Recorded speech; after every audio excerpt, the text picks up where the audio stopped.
Hi, I'm Jerry Fleenor with Bordner Installation Group. Today we're going to be talking about windows and specifically comparing Marvin Infinity to some other products that are out there available for you to look at as well.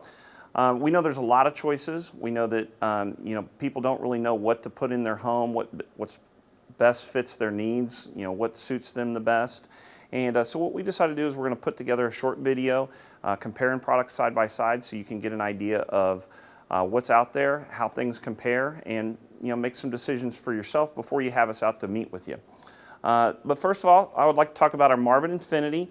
This is made from pole-truded fiberglass, also known as Ultrex.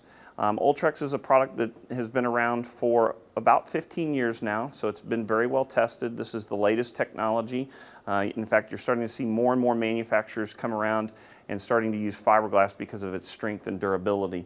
But one of the unique things about this product here specifically is the fact that you see all these nice, clean, narrow lines, which allows you to get more glass and more view through the glass from the outside or from the inside to the out. With vinyl or other products, the rails and the stiles and the frame of the window tend to be a lot bigger, so you end up with a lot less visual space coming through the window. Also, you'll notice here at the bottom we have what's called a sloped sill on this window. And what that does is when water hits the window and it rolls down, it hits the sill and rolls off the window. Most windows are designed as a pocket window where the sash here actually sits down inside of the window itself. And when water rolls down, it channels water through the window, and then there'll be weep holes at the bottom for it to roll out. And in another video, I'll show you specifically what we're talking about there. But that's one of the nice benefits of this window is we don't have to worry about mold, we don't have to worry about insects, we don't have to worry about dirt getting inside of the window and then getting to the inside of the house as well. Keeps all the elements to the outside of the house. Also on this, the top coat on this window, or the paint that most people would call, is 100% acrylic.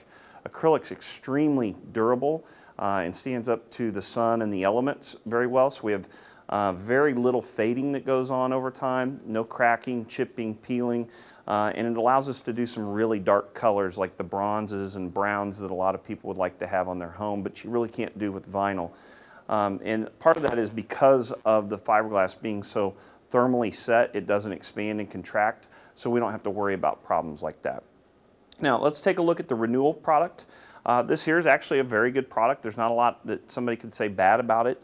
Andersen's been around for a long time. In fact, these two companies have been around about the same amount of time. They're started 1 year from one another. So they're both window experts when it comes to that. But again, this is a very good looking window. It's similar other than the fact that this is made of Fibrex as opposed to the Ultrex fiberglass. And Fibrex, a lot of people get confused and think that's fiberglass, but that's actually not the case. It's a proprietary product that they use in their window, and it's actually 60% vinyl and 40% wood flour, or what they take would be sawdust basically. They mix that together, and that's how they make the frame on this. Fairly stable and durable. You'll notice you get fairly thin, clean lines on this, so there's a lot of glass space. On the lower rail here, though, you see it's a little bit wider, a little bit higher, so we lose a little glass space there. But again, they do have the slope sill like we talked about, which I think is a very important feature for homeowners when they're considering windows. And yeah, all in all, it's a pretty good window from the outside.